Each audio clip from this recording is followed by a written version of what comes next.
You just opened Instagram. You weren't going to. But there it is. Someone you went to school with is on a boat somewhere warm, holding a drink, looking like their life has no edges. And for a second, just a second, something tightens in your chest. You close the app. You feel vaguely worse than you did 30 seconds ago. You think this is a modern problem. It isn't. The real answer is far stranger. Comparison isn't something that happened to you because of social media. It's something that was installed in you, deliberately, by evolution, over hundreds of thousands of years. The urge to measure yourself against the people around you is one of the oldest survival tools your species ever developed. And the reason it's making you miserable right now has everything to do with the world it was built for, and nothing to do with the world you actually live in. To understand why you can't stop, you have to go back to a group of people sitting around a fire a very long time ago. For most of human prehistory, your ancestors lived in small bands. Tight, interconnected groups of roughly 20 to 50 people who moved together, ate together, protected each other, and depended completely on one another to survive. In a world like that, knowing exactly where you stood in the group wasn't vanity. It was vital information.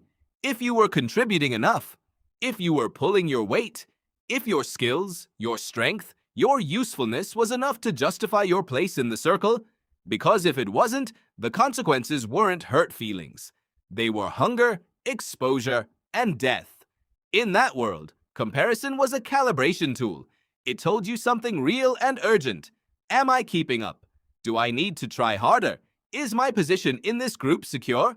Anthropologist Sarah Blaffer-Hardy, who has spent decades studying the social behavior of early human groups, has argued that our capacity for social comparison evolved precisely because it helped individuals navigate the intense cooperation and competition that defined life in small bands. You didn't compare yourself to others out of insecurity. You did it because your survival depended on accurate social self-assessment. Here's what made that ancient system work. In a band of 20 to 50 people, comparison was bounded, limited. You could only compare yourself to people you actually knew, in situations you could actually see, doing things that were genuinely relevant to your shared survival. Who was the better hunter? Who healed faster? Who carried more? The comparisons were real, local, and actionable. If you fell behind, you could do something about it. And the stakes, though life and death, were at least comprehensible. You knew the rules of the game you were playing. Now remove every one of those boundaries. That is precisely what happened when comparison moved online. Psychologist Leon Festinger first described what he called social comparison theory back in 1954. His core insight was elegant and devastating. Human beings, he argued, have a fundamental drive to evaluate their own opinions and abilities, and when objective standards aren't available, they do it by comparing themselves to other people. The drive isn't optional. It isn't a bad habit you can quit. It is a core feature of how the human mind calibrates its sense of itself. Festinger's work showed that people tend to compare themselves to others who seem roughly similar to them, close enough that the comparison feels meaningful. But here is where the ancient system starts to break. In the modern world, the people you compare yourself to are no longer the 20 people in your band. They are the most curated, most photographed, most successful versions of the 7 billion people on this planet, algorithmically selected and delivered to a screen in your pocket. The comparison pool didn't just expand. It became, for the first time in human history, essentially infinite. And that infinite pool is not a random sample. It is a highlight reel. Every boat, every promotion, every perfect kitchen, every body that looks like it belongs to someone who has solved the problem of being human. Your ancient calibration system was never built to process this. It cannot tell the difference between someone in your tribe running faster than you and a stranger on the internet who appears to have a better life than you. It registers both the same way, as information, as a signal that your position might be slipping, as a reason to feel the tightening in your chest, and then it tells you to try harder, or to feel ashamed, or both, at the same time. This is the part that should stop you cold. Researcher Sonia Lyubomirsky, a psychologist at the University of California, Riverside, who has spent much of her career studying happiness and what destroys it, found in her research that chronic social comparison is one of the most consistent predictors of unhappiness. Not occasional comparison, not the brief moment when you notice a difference. Chronic, habitual comparison. The kind where every new piece of information about another person becomes a measurement of your own worth. Lyubomirsky found that unhappy people compare themselves to others far more frequently than happy people do, even when the facts of their lives are nearly identical.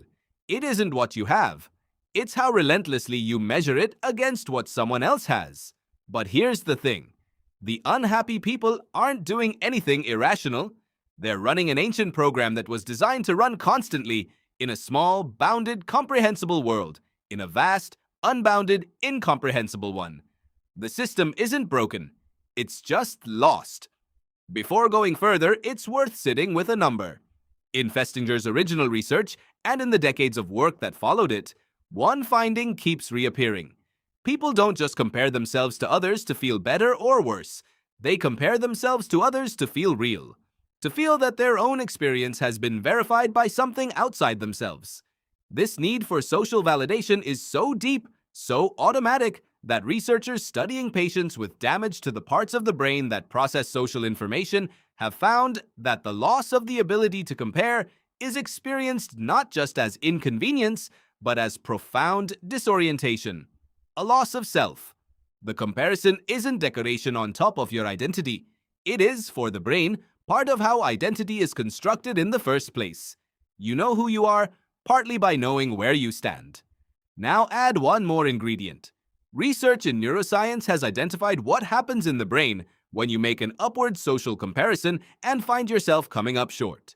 The regions that activate include areas associated with pain, not metaphorical pain, the same neural circuits that fire when you touch something hot or get physically injured.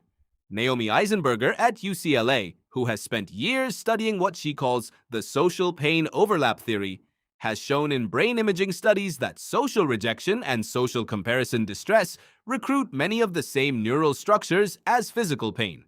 The brain does not clearly distinguish between being hurt and being left behind. Both register as damage. Both demand a response. This is why the tightening in your chest when you see the person on the boat isn't a small feeling.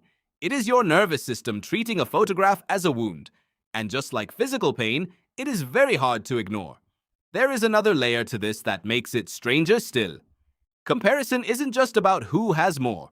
Research in social psychology has identified two distinct types. Upward comparison, where you measure yourself against someone who appears to be doing better, and downward comparison, where you measure yourself against someone who appears to be doing worse. And the human brain uses both, strategically, for different purposes. Upward comparison motivates. It sets a target. It tells you what's possible. Downward comparison soothes. It reassures you that your position is not the worst, that others have fallen further. In a small band, both types served clear functions. Upward comparison pushed you to improve. Downward comparison kept you from panic. Social media delivers both, constantly, simultaneously, in the same scroll. One post makes you feel like you haven't done enough. The next makes you feel grateful you aren't struggling the way someone else is. Back and forth, up and down, your brain cycling through a comparison sequence that was designed for a world of 20 people, now running at the speed of a feed that never ends. And there is one more piece of the puzzle that makes this especially difficult to escape. Psychologist Timothy Wilson at the University of Virginia has studied the degree to which people are aware of the mental processes driving their own behavior, and his conclusion is uncomfortable. Most of the comparison you do happens below conscious awareness. You don't decide to compare yourself to the person on the boat. Your brain has already done it before you've finished registering the image. The tightening in your chest isn't a thought you had. It's the conclusion of a calculation that ran without your permission, using criteria you didn't set, applied to a situation your ancestors never faced. You open the app. The system runs. You feel worse. You don't know exactly why. You close the app. You open it again 4 minutes later. This is not weakness. This is an ancient navigational system trying to do its job in a world that has made its job impossible. So what do you do with this? The answer isn't to stop comparing. You can't. The drive is as fundamental as hunger. What changes is the moment you recognize what's happening. When the tightening comes, when you find yourself watching someone else's highlight reel and feeling the familiar narrowing, you can ask a different question. Not who am I behind, but what is this system actually trying to tell me? Is this comparison pointing to something real and actionable in my actual life? Or is it a signal fired by ancient machinery at a target that has nothing to do with my survival? Most of the time, it's the second one. Most of the time, the person on the boat is not a member of your tribe. Their life is not a measurement of your worth. Their highlight is not your standard. Your ancient brain doesn't know that, but you do. And that small gap between the signal and your response to it is where something genuinely new becomes possible. The person who invented fire didn't do it by pretending they weren't cold. They did it by understanding what cold actually was. So the next time you open Instagram and feel that familiar tightening, you're not failing at being modern. You're succeeding at being ancient. And now, for the first time, you know the difference. You just opened Instagram again, didn't you?